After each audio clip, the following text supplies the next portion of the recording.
Y bueno, nuevamente en el segundo bloque, seguimos hablando del cuerpo, que sería fantástico que sanes, sería fantástico que te des cuenta cómo fuiste creando la enfermedad en tu cuerpo.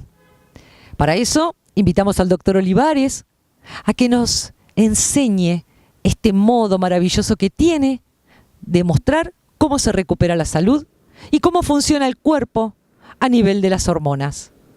Allá vamos.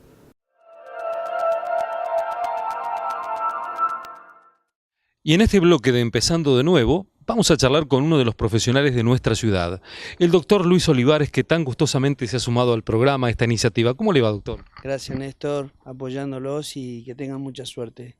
Siempre me he preguntado, y muchos televidentes también se preguntarán, ¿por qué nos enfermamos? Claro, uno piensa que es algo que viene de afuera y se nos instala en el cuerpo, pero yo le preguntaría, ¿a través de las emociones nos podemos enfermar? Sí, hoy en día hemos avanzado mucho en este tema porque los médicos antes estábamos muy, ¿no es cierto?, relacionados con todas las causas, sobre todo genéticas, las causas hereditarias, y hoy en día sabemos que hay dos aspectos muy interesantes para desarrollar la medicina. Uno que es lo ambiental, ¿no es cierto? Y cuando hablamos de ambiente, hablamos del ambiente físico, tiene que ver con todo lo que pasa con la cuestión de las sustancias químicas, que es un tema muy interesante. Y otro tema es el ambiente de lo emocional, porque en definitiva nuestro ambiente nos forma, las emociones nos forman un ambiente para nuestras células. ¿Y de qué manera se puede ir uno dando cuenta que nos estamos enfermando? Porque si hay un ambiente que nos está enfermando y sabemos que puede haber causas exógenas a nuestro diario vivir que nos enferman, podemos darnos cuenta, ¿no? Sí, es muy interesante eso. Lo que pasa es que lo peor que hay es cuando las personas no quieren oír a su organismo, cuando no quieren oír a su cuerpo. Y el cuerpo te grita mucho tiempo antes, cuando no empezás a dormir bien, cuando empezás a tener muchos dolores de cabeza, cuando empezás siempre a estar contracturado, cuando te irritás muy fácilmente, ¿no es cierto? Digamos, cuando sentís ciertas cosas de temor como palpitaciones, digamos, hay algo que te está diciendo que te estás enfermando y que tenés que prestar atención a esos llamados de atención que son en definitiva síntomas y que después se transforman en signos que pueden detectarse y se pueden determinar claramente en el laboratorio, con estudios, digamos que, pero por eso es tan importante que el médico y la persona que se ocupa de la salud de las personas preste atención mucho a escuchar y a estar relacionado bien en una entrevista o no es cierto en una historia clínica, desarrollarla muy bien porque es lo más rico. Hay unas partes del cuerpo humano que son las hormonas.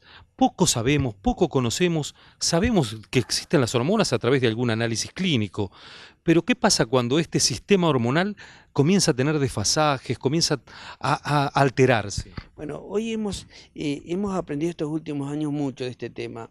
Antes las hormonas nosotros sabíamos que eran unas sustancias químicas que actuaban sobre unos órganos que se llaman efectores y que producían una acción. Vamos a decir una situación, por ejemplo, el páncreas secreta insulina, que es una hormona, actúa sobre receptores que hay en músculo, en hígado y grasa, y lo que hace introduce glucosa a la célula. Eso sabíamos. Pero hoy lo que sabemos además es que todas estas hormonas están muy relacionadas íntimamente con el sistema nervioso central, mejor dicho, las glándulas. Entonces, hoy hablamos y el enfoque de muchos endocrinólogos que tenemos es lo que se llama un enfoque PINE. ¿Qué es el enfoque PINE? Es la psicoinmunoneuroendocrinología. Por lo tanto, hoy decimos que cuando nosotros como médicos, y que eso tenemos que ser éticamente correctos en que yo debo buscar qué le pasa a mi paciente, yo debo buscar las causas, pero a veces no entiendo qué le pasa porque no encuentro causa. ¿Y tengo que decir que está loco? No, tengo que decir que no alcanzo con los elementos que tengo para diagnosticar lo que le pasa, o lo que le ocurre, o su causa. ¿Se entiende o me explico mal? Sí, sí, se entiende claramente. Pónganos un ejemplo claramente de la vida cotidiana. Por ejemplo, viene una persona que dice que tiene dificultades para tragar, tiene dificultades, ¿no es cierto?, a nivel de maxilares, le buscan, le hacen tomografía, consulta odontólogo y todo, y resulta que descubre que no tiene nada. Entonces, ahí está cuando el médico debe hacer otras consultas.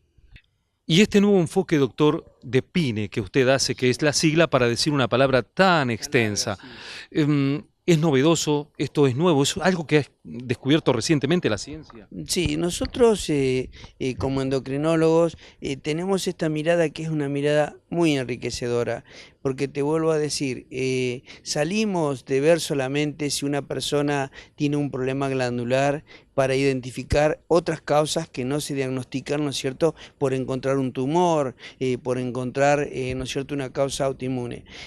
Quiero contarte, o quiero contarles, que el 70% de la mayoría de los problemas glandulares ¿no es cierto?, nuestra especialidad son de causa autoinmune, que eso es un tema para dialogarlo y con que tiene que ver mucho con lo emocional, pero no lo toquemos.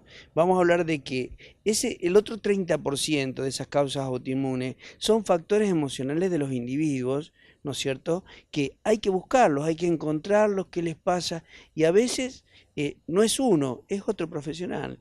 Entonces la cuestión está, o es otra disciplina, o es otra mirada, ¿no es cierto?, no solamente la medicina, que por eso está, mientras una persona le ayude y una persona responsable y seria, ¿no es cierto?, le dé otra mirada, uno tiene que respetarlo.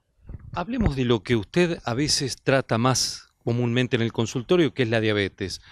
Antes se tendría un diagnóstico de la diabetes que no es el que hoy, el enfoque que hoy encuentra usted a través de lo que interpreto de sus palabras, ¿no? Sí, nosotros tenemos de la diabetes una patología que ya cuando arriba al diagnóstico hemos llegado tarde. Entonces, ¿por qué? Porque implica que hay un 90% de las células del páncreas que no producen insulina. Entonces, le queda un 10% a ese individuo que tiene que trabajar y tratar de ver si puede introducir a sus células glucosa, azúcar, que es el combustible muy importante como tejidos como el músculo. Pero, ¿qué pasa? Lamentablemente hay veces que el individuo, cuando ya se detecta, está descompensado. Entonces, uno le exige que haga la dieta, le exige que haga, ¿no es cierto?, un tratamiento con medicamentos orales que se llaman hipoglucemiantes, que haga actividad física, pero se olvida de un factor muy importante que es lo emocional. Y lo emocional en el diabético es algo fundamental. Yo en mis años de especialista he tenido, digamos, una cosa muy seria, muy directa. He sido muy directo y a lo mejor un poco medio bravo en el tema. Y no estoy arrepentido de la cuestión. Por supuesto que uno cambia y lo dice de otra manera, y es lo mismo, pero sigo diciendo lo mismo que hace 28 años, 30 años.